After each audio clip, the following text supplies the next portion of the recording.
Welcome! In this tutorial, we will explain how the built-in guest group in visionCATS works and how it restricts user access within the system. To begin, open the User Management tab and assign a user to the built-in guest group. Users in the guest group are granted limited access rights. Specifically, they can only access the dedicated guest folder within the Explorer, while all other users typically have access to the full Explorer structure, including all files and folders.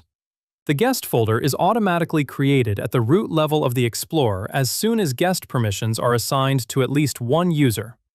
Next, log in using a guest user account. After logging in, you will notice that the user interface reflects restricted permissions. The guest user can only access data stored within the guest folder. Within this limited environment, the user is permitted to view, create, and edit analyses, methods, and comparisons. However, access to other areas of the system and additional functionalities remains restricted.